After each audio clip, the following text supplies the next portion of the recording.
Tēnā koutou katoa, talofa lava, good afternoon.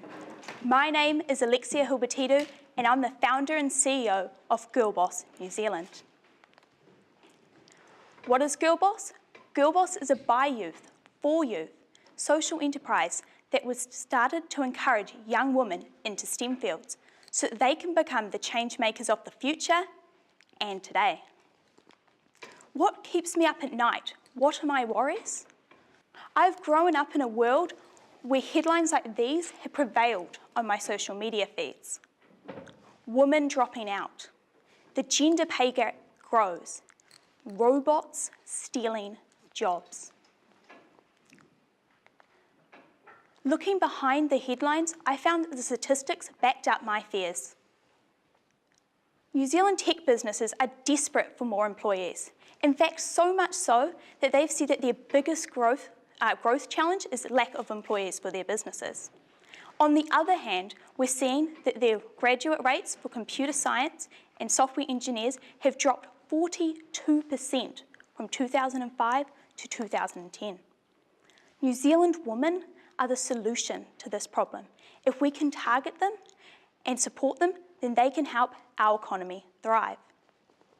Young children, young girls are just as likely to be interested in tech as their male counterparts. So how come they go from this to this? What causes this disparity? What causes this gap? Well, the research shows that there are 3 key factors which are holding women back in STEM. The first key factor is lack of representation. We cannot be what we cannot see.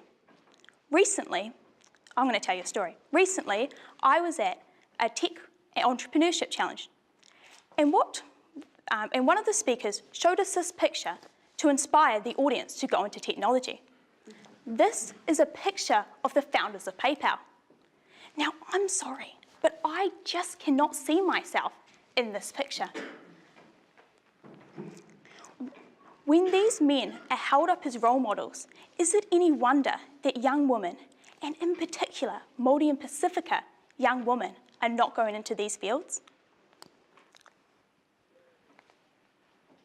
The second factor is a lack of community. When I was 14, I went to a coding event, and when I found out that we had to code Minecraft, I decided to leave. Many tech businesses have a bro culture. Pretzels, video games, Star Wars. Here are some photos from a local tech company that have let me use them for this presentation.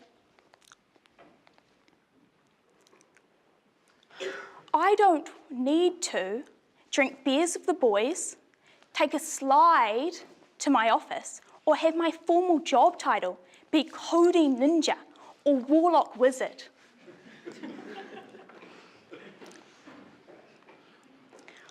When we have a culture like that, we get staff photos that look like this. And if we don't make a change, this will continue to be the level of diversity we see in our workplaces. At 15, I went to a Women in Tech event at Ven's Auckland offices. This was the first time I'd ever met a woman software engineer. For the first time, after years of programmers and Star Wars references, I finally found a sense of community.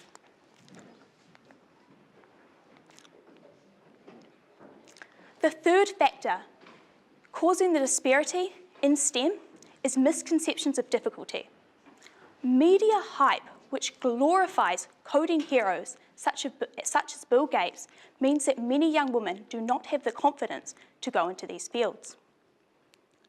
In my experience, coding isn't that hard, but there's some who benefit from us believing this misconception.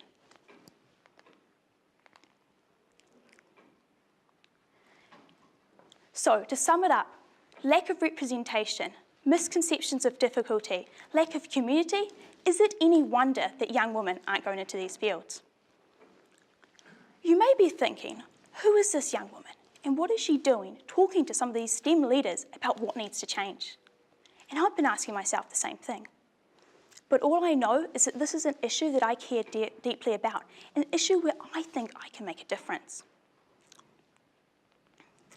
Given the opportunity, I know that this is an area where we can create great change.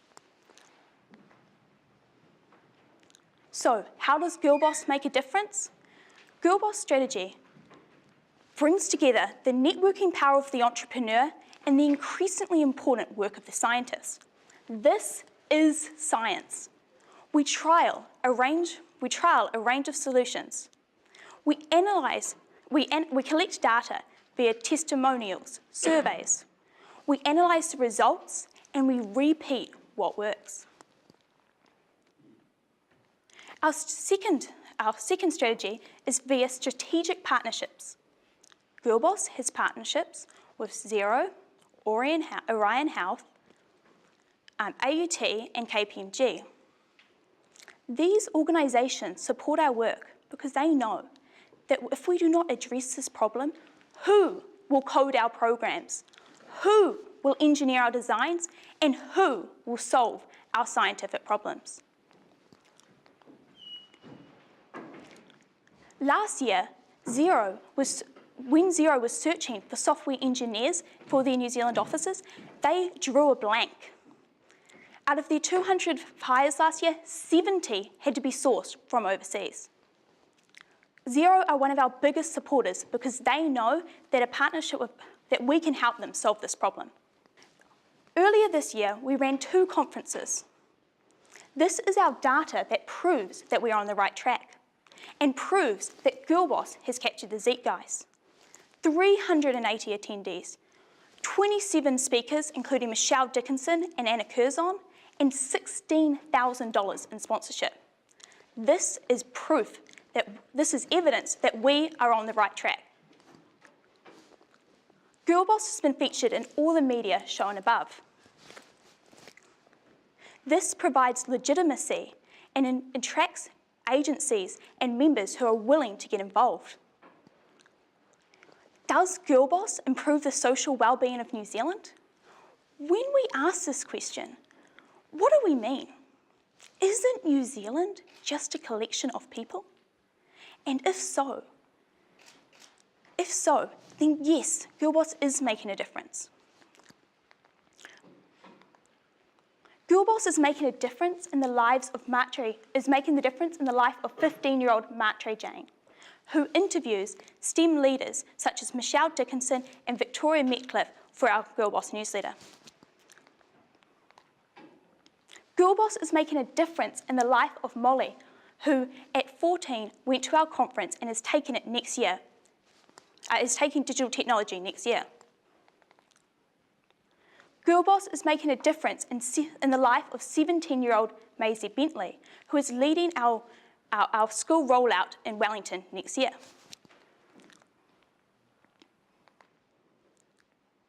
In the space of 8 months, GirlBoss has managed to have a network of 1,000 members.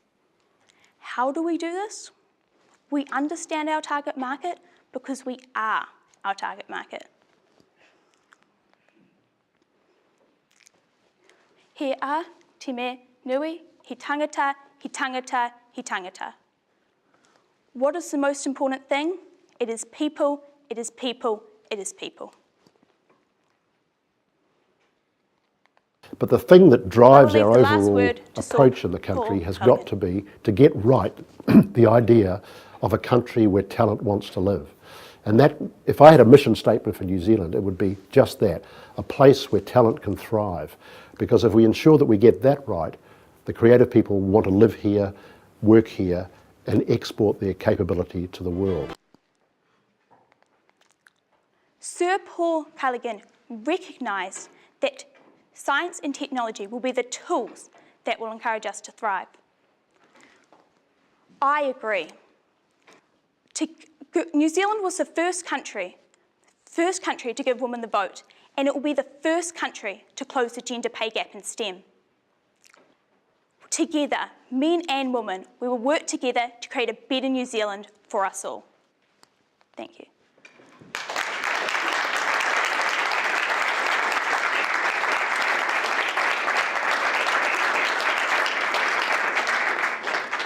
Thanks, Alexia. Why do you think women in this day and age, when they head practically every institution you can think of, why do you think they still need extra help? Because the data has shown that women are underrepresented in these fields. But why are they? So I think that the three major reasons they're underrepresented in this field is because of lack of representation. That doesn't make sense to me. Okay. They're underrepresented because of lack of representation. Yes. Okay, so they struggle to go into fields when they cannot see themselves and not meet other women that look like themselves in those fields. It's hard to aspire to something when you cannot see someone like yourself in those fields. And when will you know when your work is done? I will know my work is done when there's 50% of STEM employees are women. Thank you.